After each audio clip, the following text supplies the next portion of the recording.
ijoollee dhaloota Harargeetii fi akkuma san ijoollee ilmaan Sikkoomandoo Arsii fi Baalee. السلام عليكم ورحمة الله وبركاته.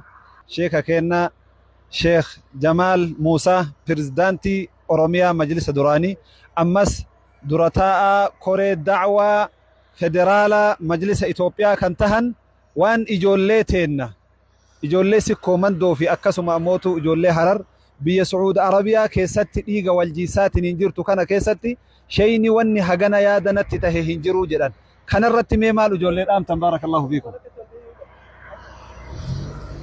بسم الله الرحمن الرحيم الحمد لله رب العالمين وبلين كين السلام عليكم ورحمة الله وبركاته. وعليكم السلام ورحمة الله وبركاته. واني أما جولين تينيا أوروميا بها بياه اللي يعني ركو جيرينياتيف جيرينيا خينيا فوية فنجاني بيا ربا سينا نتي واني أسينوياتيسو إسان سوفق أماني دلقا غاري هجتني هذا أبا ساني قمتشيساني jireenya isaanii bareedaa biyya deebi'anii akka jiraatan hawwina. Ammoo jireenyi isaanii kana keessatti ifumaafuu waliin bu'anii wal lolanii wanni irratti namni wal dhabu waan hin jirreef namni biyya jiru yookaan daangaa ooyiruu irratti wal lola wanni itti waliin bu'an numa jira jedhamee yaadamu. Isaanii rakkatee biyya namaa jiru. Isaanii ilmaan keenya saba tokko saba Oromoo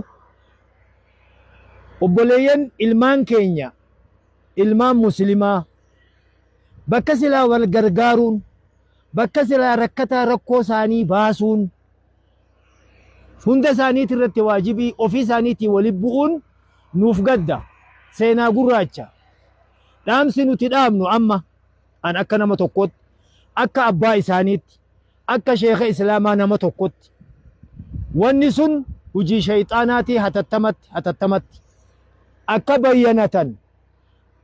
akka bayyanatanii sanuti maali eessa jirra jaan bitaa mirgaa amma jarri kun hoggaa laallu ijoollee Harargee keessaas namni isaan keessaa araara barbaadu ka'an Oromumaa huni madhu ja'ullee ni jira gocha san jibbuurraa jechuudha.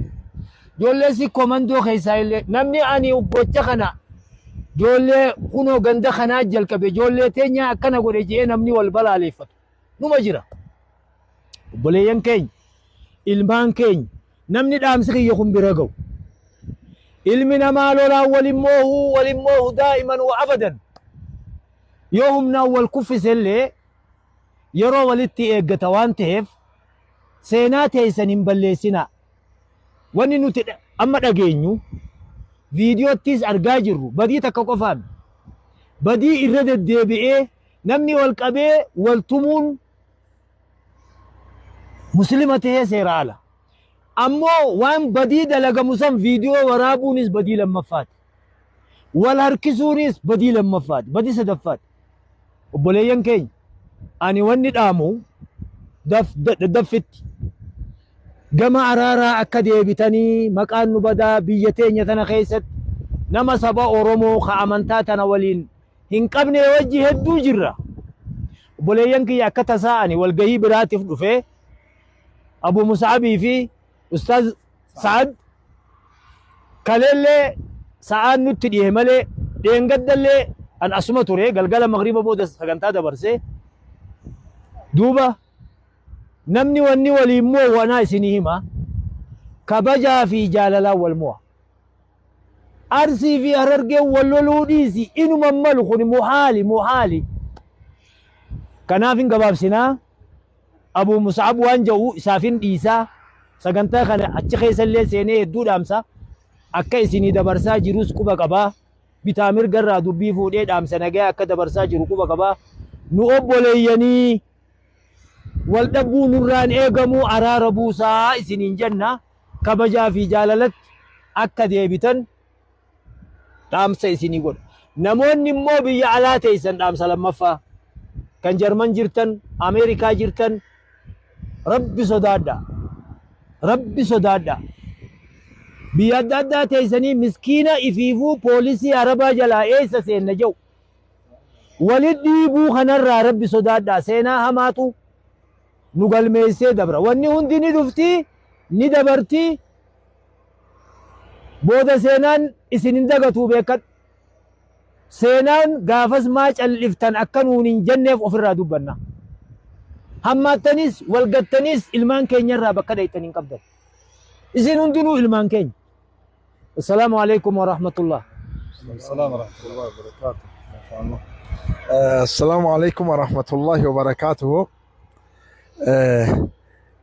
عالمني كنا شيني كنا شيخ جمال موسى سندب بسني جراني أمني أما قارت وان كان ولدت دلقاج ركون علىهم أعين يبصرون بها علىهم آذان يسمعون بها علىهم أرجل يمشون بها أولئك كالأنعام بل هم أضل جرى ربي قرآن سن أجبسي جرى بديسن الرامرتي تفيدم تبر جري وأنت تقوى كان مالي بورسا كان مفرد تبرا علىهم أرجل يمشون بها جرى ربي علىهم آذان يسمعون بها جرى قرآن إلى الآية بورس كيسن كن كان أول وني بورسا منجر wani alatti dalagamaa jiru kun ammoo ummata sikkooman dolle ummata keenya kaarargeellee laalchisu isaan baale jirani muhaadaraa masjidun nuuri godhaa turan kun ummanni keenya harar asuma jira waliin jirra kun dhimma biraa yoo ta'e malee dhimma ummata oromootiinillee wal fakkaatuu miti